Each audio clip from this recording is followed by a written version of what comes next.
Hello students, कैसे हैं आप? A very warm welcome to Shiksha nation. आज की क्लास में what we are going to discuss this chapter से आर एनवायरनमेंट, जिसका बोर्ड के एग्जाम्स के पर्सपेक्टिव से इसमें आपका 5 मार्क्स का एक लॉन्ग क्वेश्चंस एक्सपेक्टेड है। डजेंट मैटर वो आपके 2-3 मार्क्स में या फिर डायरेक्टली 5 मार्क्स में कैसे भी फ्रेम हो सकता है। ठीक है, आज की क्लास में we are going to discuss competency focused practice questions. ठीक है, you people will get the idea कि हाँ कैसे कैसे क्वेश्चंस इसमें आ सकते हैं, राइट।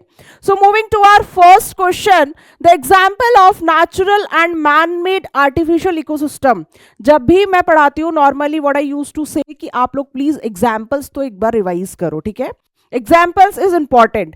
तो यहां पर आपका forest and pond, crop fields and lake and garden. First they are asking from for natural, तो नेचुरल यहां पे आपका क्या है? लेक, और मैन मेड यहां पर आपका गार्डन, जिसमें ह्यूमन इन्वॉल्वमेंट होता है, ह्यूमन की टेक केयर जरूरत होती है, वो आपका नेचुरली होता है। The next one, which of the statement is incorrect? इसमें से आपको इनकरेक्ट स्टेटमेंट देखना है। हमेशा MCQs वगैरह में आप प्रॉपरली देखो कि वो इनकरेक्ट पूछ रहा है या फिर आपका करेक्ट वन पूछ रहा है। ठीक है, all green plants are and blue green algae are producers. Okay, green plants get their food from organic compounds. यहाँ पर ऑर्गेनिक नहीं, यहाँ पर क्या आना चाहिए था? Inorganic compounds. ठीक है, लाइक यहां पर क्या है? इनऑर्गेनिक कंपाउंड्स, वाटर मॉलिक्यूल और carbon dioxide. Next one, the decomposers in an ecosystem. Ecosystem में decomposers convert inorganic material to simpler ones, convert organic material to inorganic forms. ठीक है, ऑर्गेनिक मतलब यहां पर कॉम्प्लेक्स फॉर्म से, ठीक है, कॉम्प्लेक्स फॉर्म से वो यहां पर माइक्रोबियल एक्शन, ठीक है, माइक्रो ऑर्गेनिजम्स वगैरह उनकी हेल्प से ये आपका किस में कन्वर्ट करते हैं? सिंपलर वन में। ठीक है, सिंपलर वन में। So the answer is this one. ठीक है, next one, which of the following is not a role of decomposers in an ecosystem. Ecosystem में इसमें आपको फाइंड आउट करना है कि कौन सा इसमें रोल नहीं है डिकम्पोजर्स का। Natural replenishment of soil, yes ये बिल्कुल होता है। Enrichment of oxygen in atmosphere, waste decomposition, breakdown of dead remains. तो enrichment of oxygen in atmosphere ऐसा कुछ नहीं होता है। So this one is the correct answer. Then next one, which group of organism are not constitutes of a food chain? ठीक है, इसमें आपको बताना है कि इसमें कौन सा, इसमें 4 ऑप्शंस दिए हुए हैं कि किसमें से आपका कौन सा जो है फूड चेन नहीं बन रहा है। ठीक है, सो यहाँ पर grass, lion and rabbit, wolf. तो आप यहाँ पर देखो, एक यहाँ पर प्रोड्यूसर आया, देन यहाँ पर ऑल ऑफ अ सडन यहाँ पर क्या है? कार्निवोर, देन आपका रैबिट आ रहा है। ये ऑप्शन यहाँ पर गलत है। Plankton, man, fish, grasshopper, wolf, grass, ये यहां से कैसे इनिशिएट हुआ? प्रोड्यूसर से इनिशिएट होना चाहिए था। So the answer is first and third option. Is it clear? First and third option, right. Next one is what will happen if deer is missing in the food chain given below. अगर इस particular food chain से deer गायब हो जाता है तो what will be the consequences? इसके consequences क्या होंगे? Like for an example, this is T1, this is T2 and this is T3। In the question they had mentioned कि अगर आपका यहां से डियर गायब होता है तो what will happen? The population of tiger will increase. Then next one, यहाँ पे टाइगर कैसे बढ़ेगा अगर यहाँ पर डियर जिस पर वो फीड कर रहे हैं वही गायब हो गया? तो ये कैसे पॉसिबल है? The population of grass decrease, tiger will start eating grass, that's not going to happen for sure, right. The population of tiger decrease, yes जो टाइगर की पॉपुलेशन है वो कम हो जाएगी, और यहाँ पर क्या होगा? The population of grass will increase because there is nobody, यहाँ पर कोई नहीं बचेगा कि ग्रास पर कोई फीड करे। ठीक है, so the correct answer is that is D option. Then next one, study the given figure of a food web. What is the meaning of food web बच्चे? जो आपका food chain interlink, बहुत सारे food chain जब interlink होते हैं they will form food web. ठीक है, and identify the primary consumer in the food web. इसमें आपको identify करना है primary consumer इस food web में।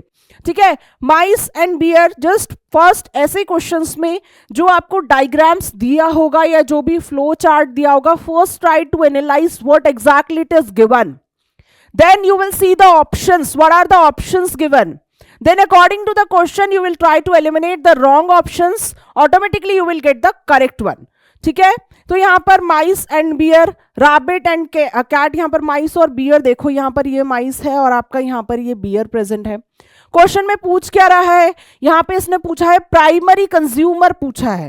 Rabbit and cat, rabbit and fox, rabbit यहाँ पर यहाँ है, कैट वहां पर, then rabbit and fox, here rabbit, then यहाँ पर fox, then mice and rabbit. तो माइस और रैबिट यहाँ पर आपके प्राइमरी कंज्यूमर्स हैं. अंडरस्टूड, यहाँ पर ये आपके प्राइमरी कंज्यूमर हैं. ठीक है, next one, consider the following statements. Few statements are given over here. Every step in a food chain is called a trophic level. इसमें आप देख लो, आपको 4 स्टेटमेंट दिया हुआ है. Basically they are asking for correct statements, right. तो आप यहाँ पे करेक्ट स्टेटमेंट देखेंगे, तो ये स्टेटमेंट आपका करेक्ट है.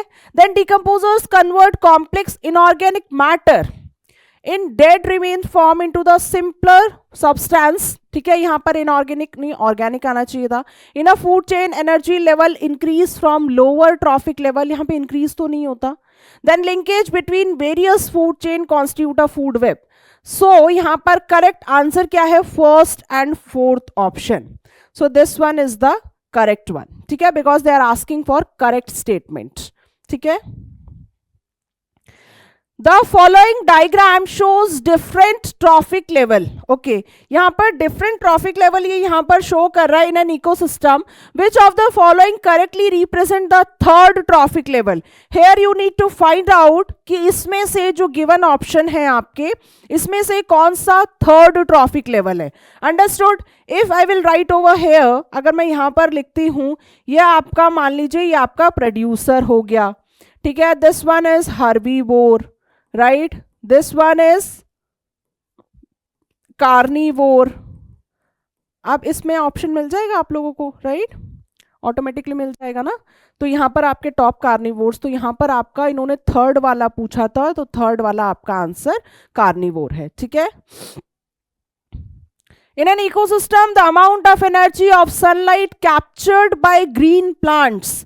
हमेशा देखो आर एनवायरमेंट चैप्टर में ये इकोसिस्टम, ये एटमॉस्फेयर, ये सब बहुत बेसिक चीज़ है. ये कोई बहुत नई चीज़ें नहीं है. Like you people are learning for the first time. Only 2 to 3 topics are major important topics जो कि आपको हाँ अपने दिमाग में रखना है. Otherwise biotic, abiotic components, what I am expecting कि you people are learning from your very childhood age. So that's not a rocket science. इसमें आपको सिर्फ 2 से 3 चीज़ें याद रखनी है, 5 मार्क्स आपके हाथ में होंगे, राइट. तो यहाँ पर क्या है आप देखो, इन्होंने सनलाइट, क्वेश्चन क्या है, ये 10% और ये 90% दिमाग में चलता रहता है. ठीक है, यहां पर आपसे पूछा क्या गया है, amount of energy of sunlight captured by green plants. Just आप यहां पर इमेजिन करो कि यहां पर ये आपका सन है. ठीक है, ये यहां पर आपका सन है, यहां से आपकी जो सोलर एनर्जी है वो पूछ रहा है कि यहां पर ग्रीन प्लांट्स कितना कैप्चर करेंगे. ठीक है, ग्रीन प्लांट्स कितना कैप्चर करेंगे, मतलब यहां पर प्रोड्यूसर की बात हो रही है. ठीक है, यहां पर प्रोड्यूसर की बात हो रही है.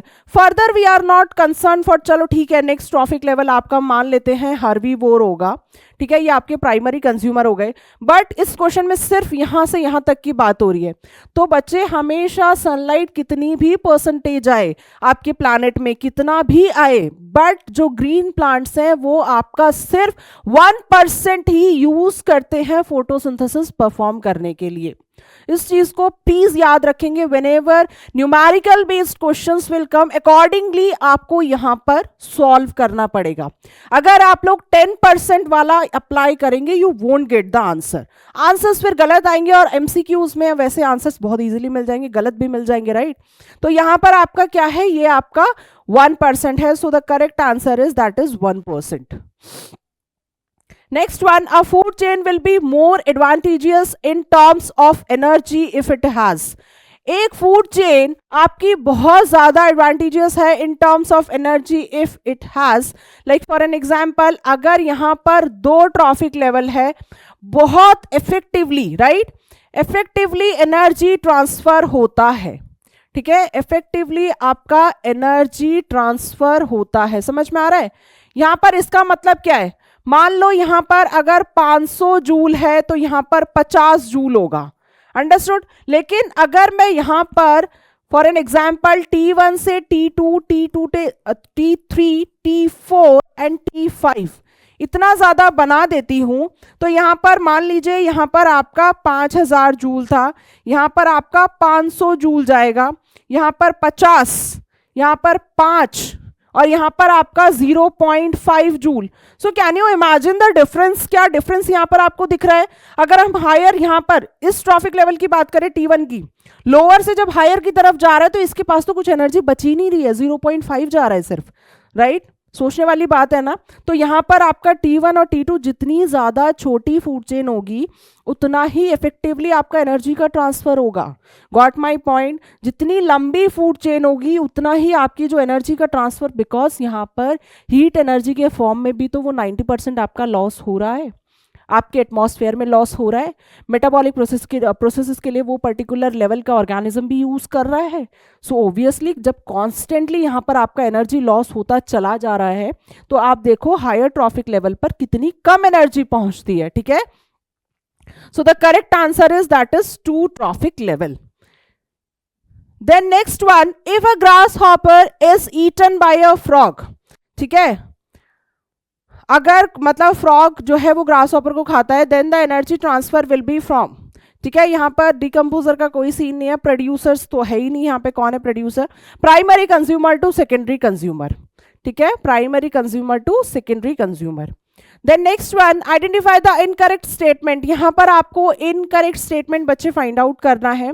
The energy available to the producers is maximum, जो आपकी एनर्जी अवेलेबल होती है प्रोड्यूसर्स के लिए, अभी हम प्रीवियस क्वेश्चन में भी देख के आ रहे हैं, वो मैक्सिमम होती है, because it is the first trophic level which absorbs 1% of light energy directly from the source, ठीक है। It utilise the most of the chemical energy for its own respiration, growth, reproduction, movement etcetera. It utilise 10% of light energy. यहां पर आपको incorrect statement बताना है। अभी मैं आपको प्रीवियस क्वेश्चन में ही बताकर आई हूं कि यहां पर जहां लाइट एनर्जी लिखी हो वहां पर ये 10% कैसे हो सकता है, वहां पर ये आपका 1% होना चाहिए, ठीक है, 1% होना चाहिए। It utilise 1% of light energy and transfer it to the trophic level. So you need to find out the incorrect one. So for this particular question आपका इनकरेक्ट वन ये वाला है, ठीक है। Accumulation of non-biodegradable pesticides in the food chain, ठीक है, in increasing amount at each higher trophic level is known as, gradually मान लीजिए like for an example यहाँ पर phytoplankton, ठीक है, phytoplankton, then zooplankton, ठीक है, then small fish and then यहां पर आपका लार्ज फिश, ठीक है, लार्ज फिश। सो यहां पर आप अगर देखोगे, मान लीजिए यहां पर 2 पार्ट्स पर मिलियन, अगर यहां पर किसी भी टॉक्सिक सब्सटेंस का, किसी भी हार्मफुल केमिकल सब्सटेंस का अगर यहां पर कॉन्सेंट्रेशन 2 था, तो यहां पर आपको देखने को मिलेगा 3 पार्ट्स पर मिलियन। बच्चे ये यूनिट है, ठीक है, कंफ्यूज नहीं होना। देन यहां पर यह आपका 4 parts per million, यहाँ पर 5. So gradually when we are moving from lower trophic level to higher trophic level, there is gradual increase in the concentration of these harmful toxic substance. ये आपके इस ट्रॉफिक लेवल से उस trophic level तक कितना बढ़ गया है। 10% लॉ और बायो मैग्निफिकेशन में कंफ्यूज नहीं होना है। अगर कुछ भी समझ में ना आए ना, इसको आइडेंटिफाई करने की ट्रिक पता है क्या है, बस यही है। बायो मैग्निफिकेशन में आप देखना कि उसका जो कॉन्सेंट्रेशन है, उसकी जो परसेंटेज है वो बढ़ती जाएगी जब आप लोअर ट्रॉफिक लेवल से हाई ट्रॉफिक लेवल की तरफ जाओगे, ठीक है। वो जो केमिकल सब्सटेंस है, वो जो हार्मफुल टॉक्सिक सब्सटेंस है, अगर आप 10% लॉ देखोगे, 10% लॉ में क्या है, जो एनर्जी का ट्रांसफर हो रहा है वो लोअर ट्रॉफिक लेवल में तो बहुत ज्यादा होगा, जैसे ही आप हायर ट्रॉफिक लेवल की तरफ मूव करोगे वो आपका कम हो जाएगा, ठीक है। इतना तो मतलब अपना कॉमन सेंस यूज करना। So the answer is that is bio magnification. It is also known as bio concentration, ठीक है, बायो कॉन्सेंट्रेशन या बायोलॉजिकल मैग्निफिकेशन, ठीक है। Bio magnification refers to the increase in the body weight growth of phytoplanktons. Phytoplanktons, zooplanktons means phytoplanktons small plant like species और zooplanktons small animal like species. The amount of harmful chemicals in the successive trophic level of a food chain. ठीक है, तो ये आपका यहाँ पर this is the answer. ठीक है, next one, select the mismatched pair. यहाँ पर मिसमैच्ड पेयर ये मैचिंग है. Biomagnification, accumulation of toxic substance of the successive trophic level of a food chain. जिस फॉर्मेट में लिखा हुआ है ना, आई एम नॉट सेइंग कि हाँ हमेशा बुकिश लैंग्वेज में ही आपको डेफिनेशन लिखना है. If in case you are writing any definition by your own in your own language, so आप देख लेना एक बार, उसको क्रॉस वेरीफाई कर लेना कि मीनिंग तो सही बैठ रहा है ना. ऑब्वियसली अगर मीनिंग सही बैठेगा you will get the answer, don't worry, right. Ecosystem, biotic components of the environment, क्या ये सही है? सिर्फ बायोटिक, यहाँ पर ए बायोटिक का कोई इन्वॉल्वमेंट नहीं है. इसे तो हम बचपन से पढ़ते हुए आ रहे हैं, है ना, इसमें तो कोई क्वेश्चन होना ही नहीं चाहिए. Excessive exposure of humans to UV ultraviolet radiations result in damage to immune system. आपका इम्यून सिस्टम कमजोर कर देता है, weaken the immune system. Skin cancer होने लगता है. ठीक है, पेप्टिक अल्सर्स, ये आपके हेलिकोबैक्टर पाइलोरी एक पैथोजेनिक बैक्टीरिया है, उससे होता है. First and third option. ठीक है, विच वन? This one. ठीक है, चलो. Consider the following statement about ozone. जो आपका ट्राइएटॉमिक मॉलिक्यूल है, ozone is a poisonous gas. ठीक है, यहां पर आपको consider the following correct statement यहां पर आपको देखना है. Ozone shield the earth surface from the infrared radiations. यहां पर infrared ultraviolet radiations, ultraviolet radiations. Ozone is a product of ultraviolet radiations acting on oxygen molecule. At lower level of earth, zone performs most essential functions. So the correct answer is that is first and third. ठीक है, first and third इसमें correct statement के लिए बोला है. सो आपका answer इसमें होगा फर्स्ट एंड थर्ड ऑप्शन. ठीक है, next one, United Nations environment programme UNEP forged an agreement to control carbon dioxide emission in the environment, conserve biodiversity, control water pollution, reduce CFC. Chlorofluorocarbons का production को reduce करने के लिए यहाँ पर ये जो आपका प्रोग्राम था, इसके फुल फॉर्म्स याद करके जाएंगे, भूलेंगे नहीं, इसको स्किप नहीं करेंगे. Please make a note of this कि आप इसकी फुल फॉर्म्स प्लीज इसको देख के जाएंगे. ठीक है, 1 मार्क में अगर पूछ गया तो कितना स्कोरिंग है ना, फटाफट आप आंसर टिक कर देना. Then amongst the following groups of a material, the group which contain only biodegradable material, जो सिर्फ biodegradable material, polythene, soap, wool, plastic, यहाँ पर ये आ गया, ये biodegradable की बात कर रहा है. polythene, plastic, aluminium, wood, leather, paper. ठीक है, then यहाँ पर given below is the list of some waste materials. Some of these change and some remain unchanged when buried in the soil. जब उसे soil के अंदर डाला जाता है. यहाँ पर आपके कुछ examples दिए हुए हैं. Choose the correct option representing the classification these waste material into biodegradable. अच्छा, biodegradable and non biodegradable, इसे तो आप बचपन से पढ़ते हुए आ रहे हैं ना, इसमें तो कोई इशू होना ही नहीं चाहिए. यहाँ पर बायोडिग्रेडेबल में ये प्लास्टिक बॉक्स कहाँ से आ गया. Then vegetable peel, empty carton, यहाँ पे bubble wrap, plastic box, this option is correct, है ना. चलो, human activities that are affecting the environment, minimising the use of chlorofluorocarbons, excessive use of disposal cups and plates. ठीक है, तो यहाँ पर ये आपका आंसर होगा. बहुत ज़्यादा अगर आप ये सब यूज़ करोगे तो ऑब्वियसली ये आपका एक एनवायरनमेंट के लिए नेगेटिव इम्पैक्ट आएगा. In the given figure the various trophic level are shown in a pyramid at which trophic level is maximum energy available. किस पर आपकी मैक्सिमम एनर्जी अवेलेबल होगी? ऑब्वियसली आपके लोअर ट्रॉफिक लेवल पर. मान लो यहाँ पर आपका 5000 जूल है तो यहाँ पर आपका 500 जूल होगा, यहाँ पर आपका 50 जूल होगा, यहाँ पर आपका 5 जूल होगा. तो यहाँ पर आंसर क्या होगा? T1. लोअर ट्रॉफिक लेवल पर सबसे ज़्यादा एनर्जी होती है बिकॉज ग्रेजुअली यहाँ पर 90% की एनर्जी जो है वो लॉस्ट होती है. किसकी फॉर्म में? हीट एनर्जी की फॉर्म में.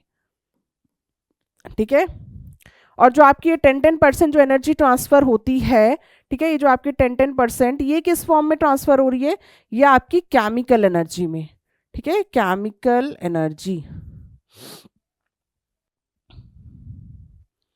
Which of these following is an example of food chain? तो फूड चेन इसमें आपको ढूंढना है ग्रास, डियर, लायन, ये फर्स्ट ऑप्शन ही करेक्ट लग रहा है, ठीक है। चलो next one, what is the ratio of N average amount of energy? ऐसे क्वेश्चंस देख के एक बार थोड़ा सा पढ़ लेना रिलैक्स होके। Amount of energy absorb by producers, ठीक है, producers to an average amount of energy absorb by the primary consumer. जो आपके सनलाइट से प्रोड्यूसर्स जो एनर्जी यहाँ पर लेते हैं वो 1% लेते हैं, देन फर्दर आपका 10%। मान लो अगर प्रोड्यूसर्स के पास यहाँ पर 100 यूनिट्स और यहाँ पर नेक्स्ट क्या दिया हुआ है, यहाँ पर प्राइमरी कंज्यूमर, ठीक है, प्राइमरी कंज्यूमर, ठीक है। यहाँ पर अगर आपका 100 यूनिट कंसिडर करते हैं, ठीक है, यहाँ पर आपका 10 यूनिट, ठीक है, 10 यूनिट, तो यहाँ पे ऑप्शंस के हिसाब से देख लेते हैं, यहाँ पर आपका 10 और यहाँ पर आपका 1, तो रेशो में आपका 10:1, ठीक है। If 10,000 joule solar energy falls on green plants in a terrestrial ecosystem, what percentage of solar energy will be converted into food energy? कितना परसेंटेज आपका सोलर एनर्जी जो है वो आपकी फूड एनर्जी में कन्वर्ट होगा? तो यहाँ पर आप क्या अप्लाई करेंगे, 1% ऑफ 10,000 जूल, ठीक है। यहाँ पर आपका आंसर क्या आएगा, इसको कैलकुलेट कर लो, you will get the answer, ठीक है। जस्ट आपको ये याद रखना है कि हाँ यहाँ पर क्वेश्चन में एग्जैक्टली क्या पूछा जा रहा है, अकॉर्डिंगली आप आंसर अपना सॉल्व कर लीजिएगा। That is 100 joule, right. So यहाँ पर आंसर क्या है, दैट इज 100 जूल। बस एक बार क्वेश्चन का मीनिंग समझो, automatically you will get the answer. Then which of the following is not a role of decomposers in an ecosystem? That is natural enrichment of oxygen in the atmosphere, ठीक है। If आपका अच्छा sunlight falls on a field, how much energy is available to the secondary consumer in a food chain? यहाँ पर अगर हम first sunlight का यहाँ पर निकालेंगे 1%, ठीक है, 1% ऑफ यहाँ पर डेटा दिया हुआ है दिस वन, ठीक है, इसको आप कैलकुलेट कर लीजिए, ठीक है, 3 3 3 6। सो यहाँ पर आपका आंसर क्या आ गया, ये आ गया आपका आंसर, ठीक है। देन यहाँ पर अगर हम प्लांट्स की बात करें तो प्लांट्स आपका क्या है, प्लांट्स प्रोड्यूसर हो गया, ठीक है, ये आपका यहाँ पर प्रोड्यूसर हो गया। देन यहाँ पर इंसेक्ट जो है ये आपका प्राइमरी कंज्यूमर हो गया, this one is primary consumer, ठीक है। देन यहाँ पर फ्रॉग की अगर बात करें तो ये हो गया आपका सेकेंडरी कंज्यूमर, ठीक है, सेकेंडरी कंज्यूमर। तो यहाँ पर अगर प्लांट्स के पास आपका 10,000 पहुंच रहा है, ठीक है, यहाँ पर प्लांट्स के पास, तो यहाँ पर आप 10% कैलकुलेट करो इसका, 10% ऑफ 10,000, ठीक है, यहाँ पर आपका क्या आएगा, 10 इंटू 100, यहाँ पर आपका आंसर आ गया, दैट इज, अब इसका अगेन आप यहाँ पर 10% कैलकुलेट करोगे, so you will get the answer, ठीक है।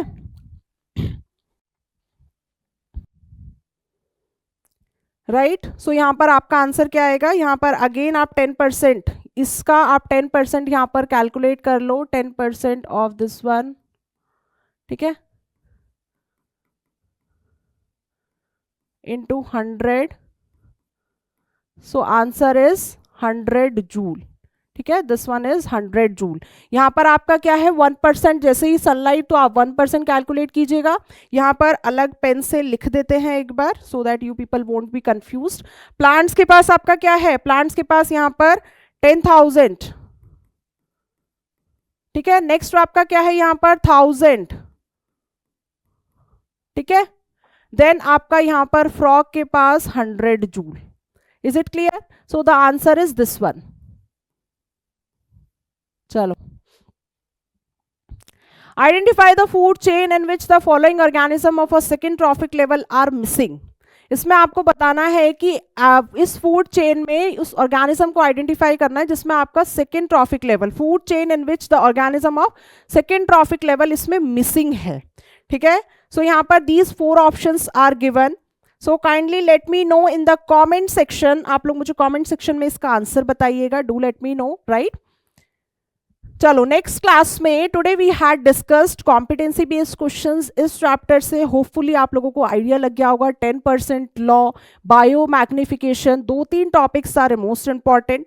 एक बार उनकी न्यूमेरिकल्स वगैरह प्रैक्टिस करके जाना. लॉन्ग क्वेश्चंस इस चैप्टर से एक्सपेक्टेड है 5 मार्क्स. तो इस चैप्टर को ये मत सोचना कि हाँ बहुत ईजी है कर लेंगे. थोड़ा सा यस ईजी है फॉर श्योर. थोड़ा सा इसको न्यूमेरिकल्स वगैरह प्रैक्टिस करना, ऑटोमेटिकली हो जाएगा solve, right. Till then, keep learning. Thank you so much.